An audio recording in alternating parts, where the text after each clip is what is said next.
be good for me. Lately I was feeling like I need a purpose. But when you talk to me, give me the impression that I won't scratch your surface.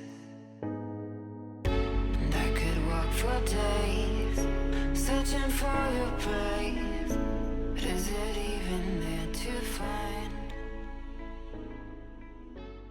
In a distant land, where mountains kissed the sky and rivers whispered secrets of the ages, there lived a great sage.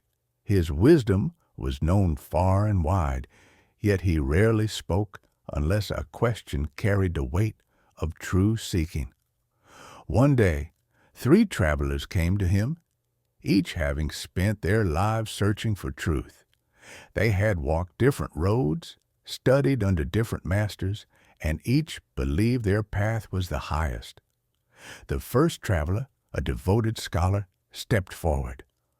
"O sage, I have spent my life in the study of sacred texts, deciphering the wisdom of the ancients.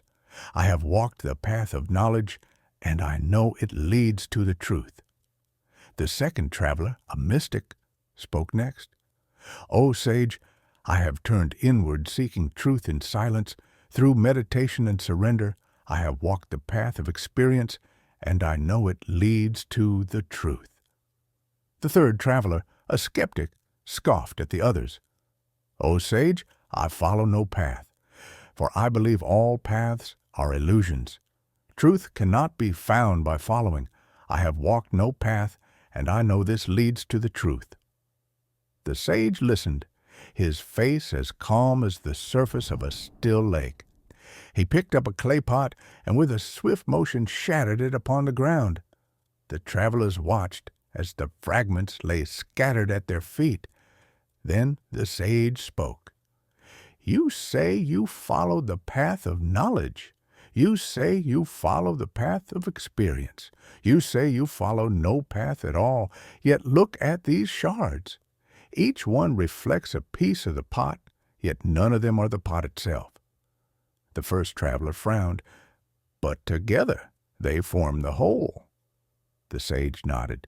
"Yes, but only in appearance. Even if you piece them together, the pot as it was is no more. The totality is not found in the fragments, just as truth is not found in a single path. Knowledge, experience, or even the rejection of paths, they are but shards of the whole." The second traveler spoke. "Then how do we find the true path?" The sage smiled. "The true path cannot be followed. It is not walked, studied, or attained. It is realized.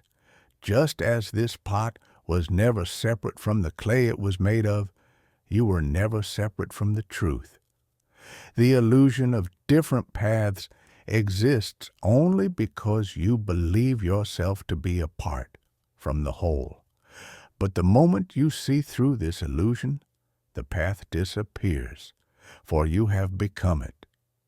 The third traveler, who had always prided himself on rejecting all teachings, lowered his head.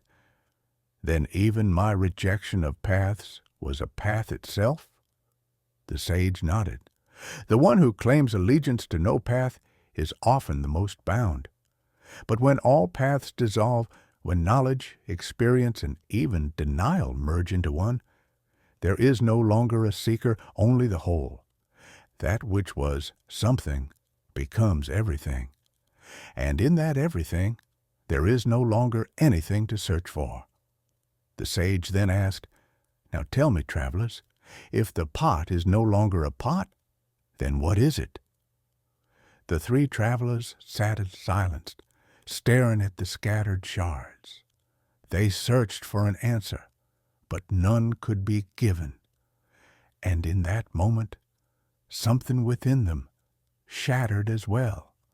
And so the sage spoke no more, for those who had once searched had now arrived. Lately I was feeling like I need a purpose.